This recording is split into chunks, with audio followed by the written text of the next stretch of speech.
Where your treasure is, there will your heart be also. God has given us unlimited treasures in His Word. Every time we open it, we can discover a new treasure or admire an old one. What will we find today? Here's Carla Early with Treasure Hunt in the Word.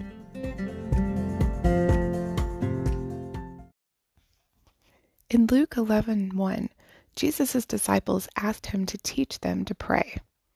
I've always thought it rather odd that prayer needs to be taught. If it's just having a conversation with God, that shouldn't be too difficult, right? Yet we struggle with it. Why? Well, we know the power of prayer. We've seen it in our own lives and heard testimonies about it. Maybe our struggle comes from the fact that we're talking to the invisible. I know I'd rather talk with someone on FaceTime or Zoom rather than just talking on the phone, so I could see the reactions and facial expressions. And God often doesn't answer in the way we're prepared to hear, so sometimes we miss His answers. Or maybe it's the fact that we feel intimidated by talking to the divine.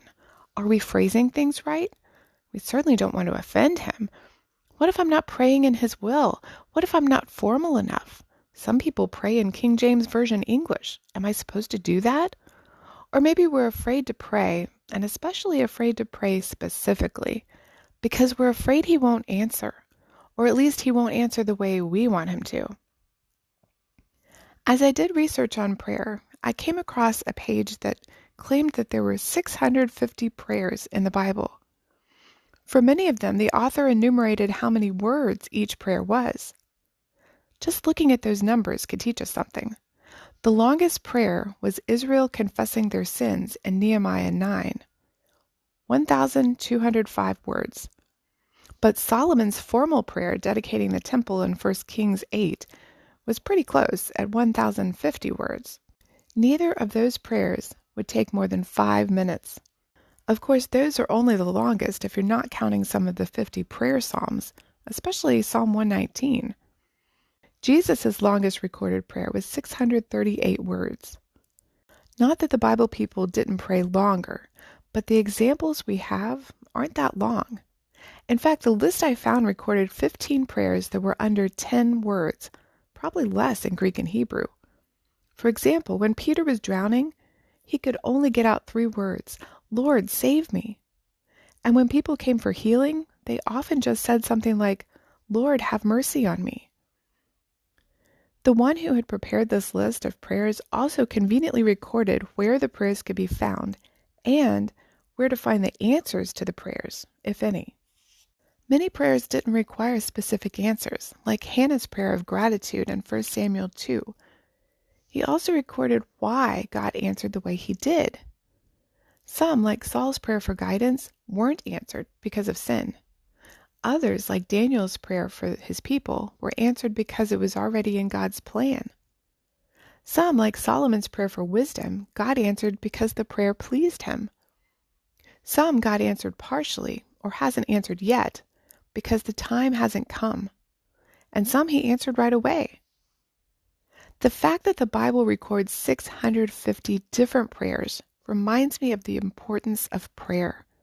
God wants to hear from us. And a healthy prayer life is integral to a relationship with God. The brevity of the prayers God chose to record in the Bible reminds me that I don't have to be verbose or eloquent, just sincere, praying from my heart.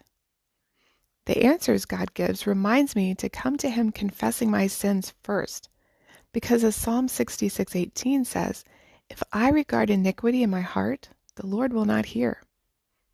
They also show me that I need to be on the lookout for His answers because they don't always come the way I expect or at the time I expect.